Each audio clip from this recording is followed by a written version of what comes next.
नमस्कार. श्री ब्रह्मचैतन्य महाराज गोंदवलेकर प्रवचन. आज 31 मार्च. स्वतःला सुधारा की त्या मानाने जग सुधारेलच.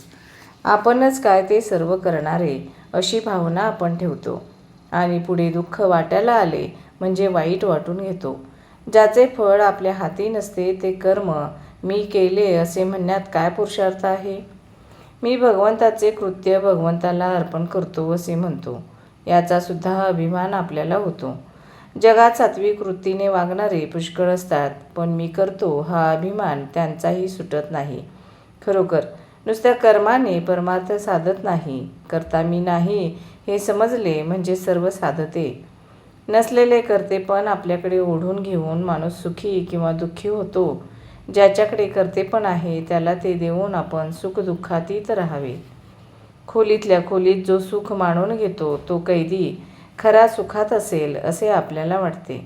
देहाच्या पलीकडे काही नाही असे मानू लागलो आणि विषयातच सुख पाहू लागलो तर ते कैद्याप्रमाणेच नाही का? पण त्याच्या पलीकडे काही आहे हे त्याला समजले नाही तोपर्यंतच हे सुख वाटेल. एकदा का बाहेरची हवा कैद्याला लागली म्हणजे तो नाही म्हणणार कैदीपणाच चांगला म्हणून. त्याचप्रमाणे एकदा भगवंताच्या आनंदाची हवा लागली म्हणजे माणूस नाही विषयात राहणार. चित्त आपल्याला निर्विषय करता येणार नाही, पण ते भगवंताकडे लावता येणार नाही असे नाही. बुजार घोड्याला जसे चुचकारून घेतात तसे मनाला करावे.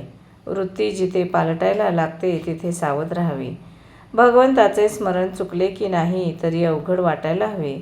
आज नको वाटणारे नामस्मरण बळजबरीने करावे म्हणजे हवेसे वाटणारे विषय जातात. प्रापंचिक अडचणीतून जर आपण मार्ग काढतो तर मग परमार्थातल्या अडचणींना का भ्यावे?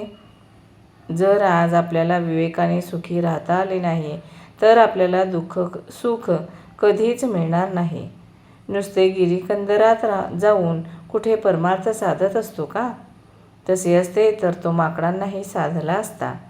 खालच्या प्राण्यांना आपले विकार आवरण्याचा विचार नसतो, पण मनुष्याला चांगले वाईट कळते. त्याला सारासार विचार करण्याची शक्ती आहे. ही त्याच्यावर भगवंताची कृपाच आहे.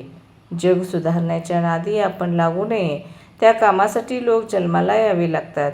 अगदी आपला मुलगा जरी झाला तरी योग्य ते सांगून त्याला पाहावे.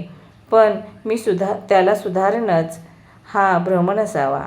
स्वतःला सुधारा की त्या मानाने जग सुधारेलच.